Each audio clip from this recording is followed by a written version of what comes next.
It's been a pretty bad year in Afghanistan. We're going to talk about it on today's Hot Zone. This is the Hot Zone. Engaging with the news in a whole new way, international war correspondent Chuck Holton brings insight into areas of crisis and lets you help those affected. Hey folks, Chuck Holton here. Thanks for watching the Hot Zone podcast. This is episode 267, and it's been an amazing year. We've covered a whole lot of ground this year for sure. I was just looking up the number of air miles I've flown this year. Is somewhere over 100,000. Not as many as I've done in previous years, but I was a little more judicious with my flying this year, and that's good. That's really a good thing. I actually got to be home a lot more this year than I had been in the last few years too. So being with family is important, and it's hard for me to maintain that balance because there's always so much reporting that needs to be done. But I appreciate y'all being a part of the podcast. We've got some really exciting things coming up for 2020. I am in talks right now for some possible opportunities regarding syndicating the podcast and that sort of thing. So I expect it to grow substantially over the coming year. So in the meantime, I just want to thank you who have been loyal listeners, who found the podcast in 2019 and have been sharing it with your friends and have been so generous. We have been able to help a lot of people this year, dozens and dozens of people, and we're so small. I mean, just getting started, our first year of the podcast, and this idea that you could help people that are being affected by the bad news that you see around the world. You know how depressing it is to watch the news and see all the terrible things that are happening and then realize that there's basically nothing you can do about it.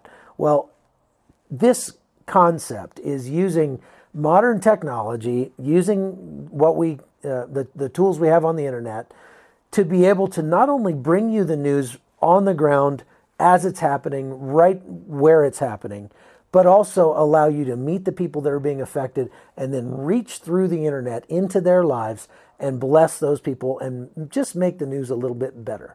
And it's a great concept that people seem to really like. And I think it's going to grow substantially over the next couple of years.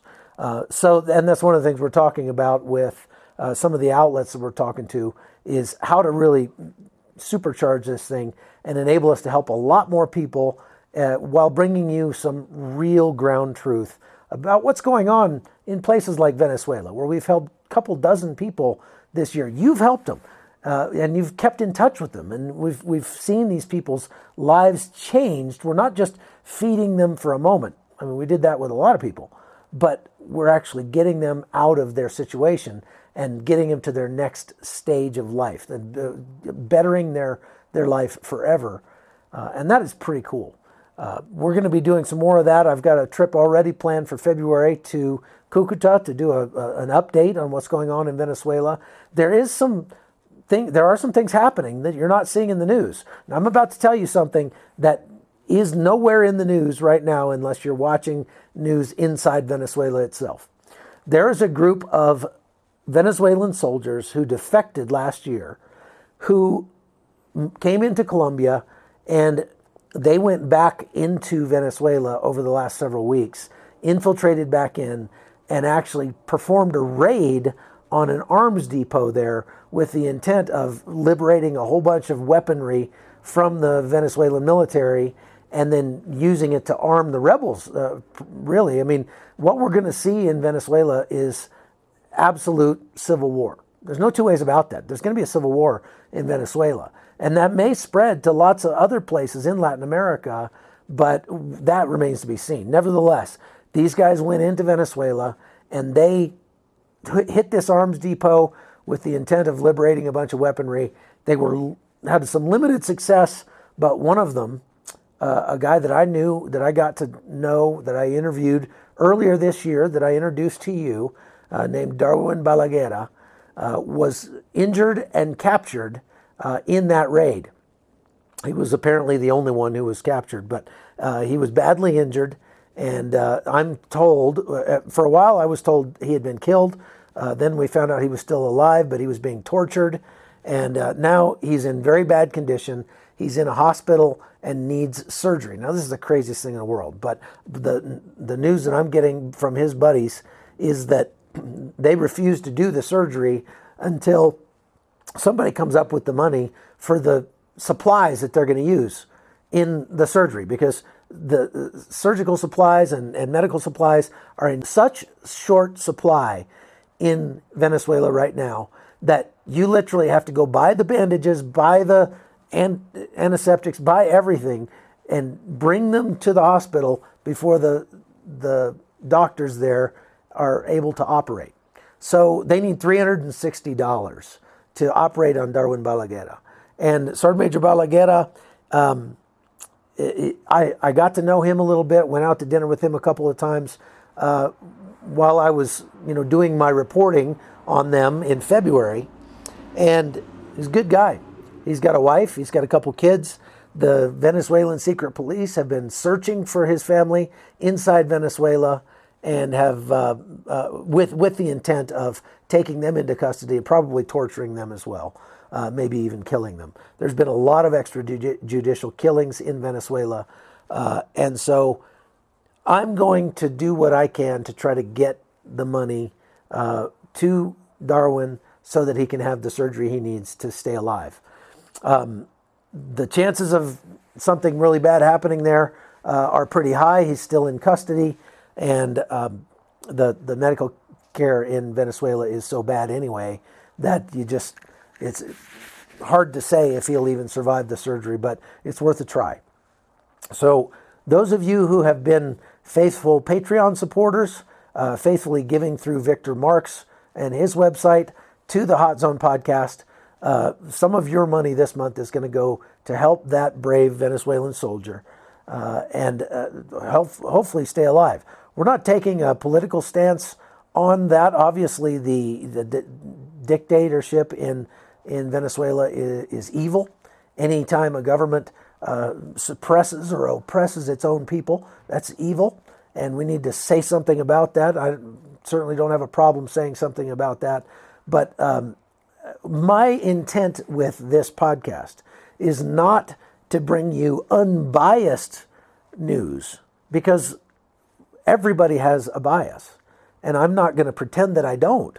I prefer a certain outcome over others in many of the situations that I report on. However, what I'm going to endeavor to bring you is the facts. Now, the facts are the facts. Regardless of what I wish would happen or what I want to happen, regardless of my bias, I'm going to tell you the truth about what's happening in those places.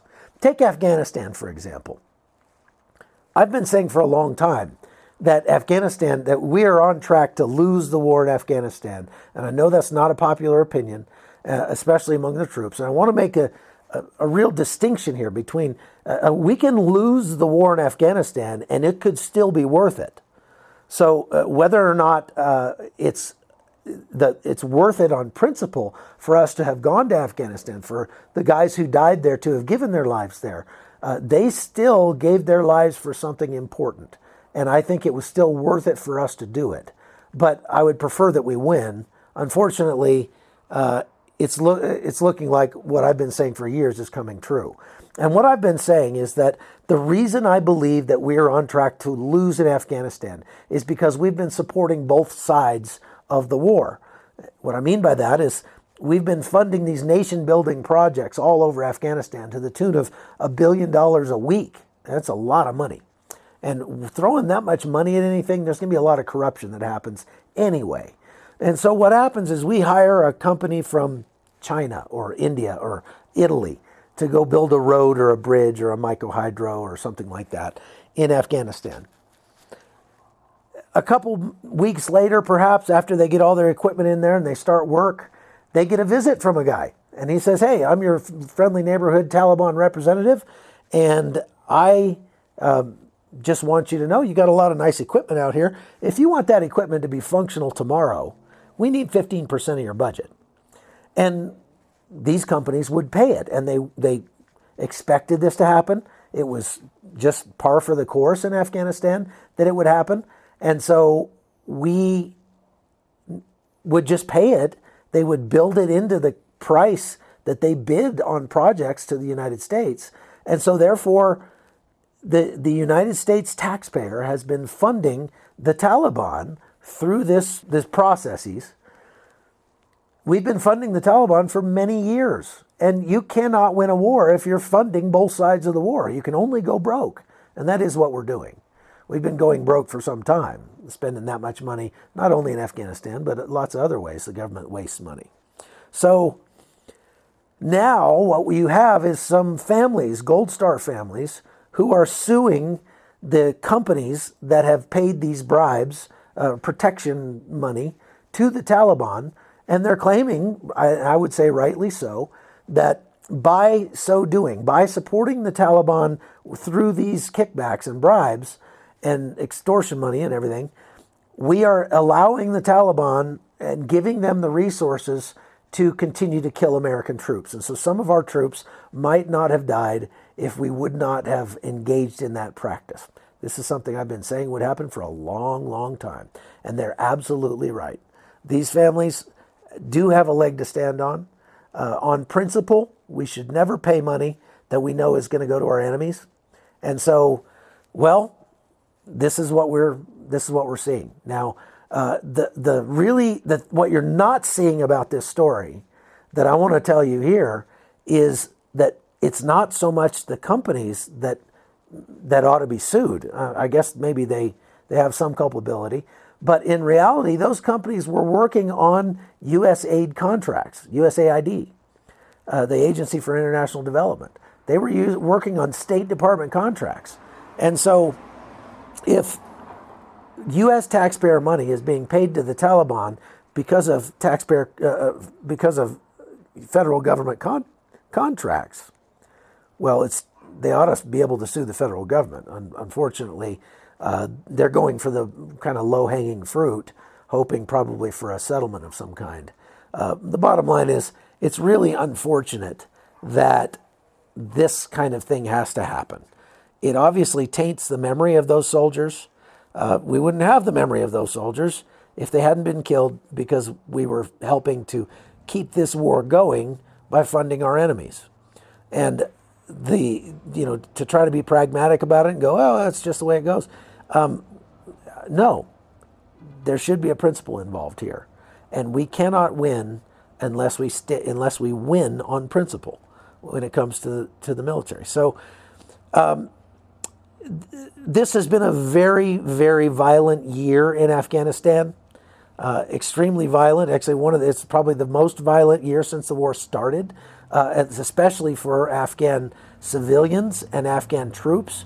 Now, you haven't seen a ton of American deaths, and that's because, as I reported when I was there in August, that U.S. troops really aren't doing anything. We're not being allowed outside the wire. So you have guys that are over there on a 10-month deployment who literally never leave the base that they're on.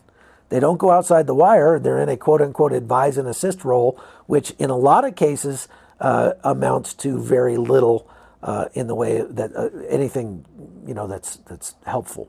Okay, so Afghan troops are getting whacked in record numbers. Afghan civilians, thousands every month. I mean, over 1,000 a month over there. And there was these talks between the Taliban and the United States that broke down in August, and because the Taliban just keep bombing things. We're supposed to be in peace talks with them, and they just keep killing people left and right, as if they think that's going to help. Well, Donald Trump suspended the talks until about Thanksgiving. They restarted the talks.